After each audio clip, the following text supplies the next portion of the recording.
Sesuai dengan laporan polisi, pada tanggal 11 Maret 2026, Satgas Operasi Damai Karten 2026 telah mengamankan seorang pria berinisial YM, 24 tahun, yang diduga merupakan anggota kelompok kriminal bersenjata wilayah Kepala Air, Kodap 3 Ilaga.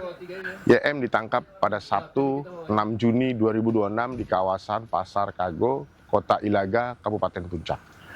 Penangkapan tersebut berkaitan dengan kasus penembakan terhadap almarhum Simpson Mulia, karyawan PT Freeport Indonesia di area Ngapua, reklamasi Viro Bunaken, Gasberg, Distrik Tembagapura, Kabupaten Mimika pada tanggal 11 Maret 2026. Berdasarkan hasil penyidikan, YM ini diduga turut terlibat dalam aksi penembakan yang menyebabkan korban meninggal dunia akibat luka tembak pada bagian kepala. Ya. Dari hasil pemeriksaan awal, YM diduga berperan sebagai pemantau pergerakan petugas keamanan dan masyarakat dengan menggunakan teropong saat aksi berlangsung. Aksi tersebut diduga dilakukan bersama sejumlah anggota kelompok lainnya, termasuk JM yang saat ini dilaporkan sudah meninggal dunia, dan BM alias M yang saat ini masih dalam proses pencarian.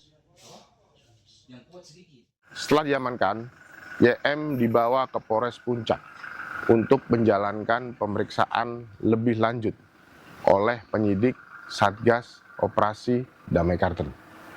Saat ini penyidik masih melakukan pemeriksaan secara intensif untuk mendalami peran YM dalam peristiwa penembakan tersebut, serta mengembangkan penyidikan guna mengungkap pihak-pihak lain yang diduga terlibat dalam jaringan kelompok bersenjata yang beroperasi di wilayah Papua Tengah. Berdasarkan hasil penyidikan sementara, YM diduga dapat dipersangkakan dengan pasal 459 KUHP tentang pembunuhan, pasal 18 Jungto, pasal 19 KUHP tentang penyertaan atau turut serta melakukan tindak pidana, serta pasal 466 KUHP apabila ditemukan unsur perencanaan dalam peristiwa tersebut. Selanjutnya, penyidik juga akan menerapkan ketentuan hukum lain yang relevan terkait kepemilikan, penggunaan, dan keterlibatan dalam penggunaan senjata api dan amunisi tanpa hak sesuai hasil pengembangan penyidikan.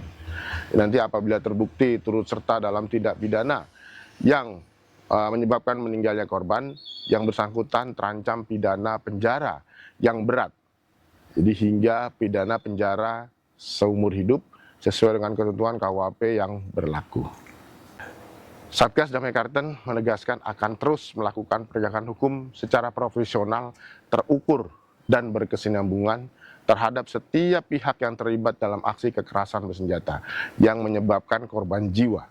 Setelah itu, penyidik akan terus mengembangkan penyidikan untuk mengungkap jaringan serta pihak-pihak lain yang diduga terlibat dalam berbagai aksi kekerasan dan gangguan keamanan di wilayah Papua Tengah guna menjaga keamanan dan ketertiban masyarakat.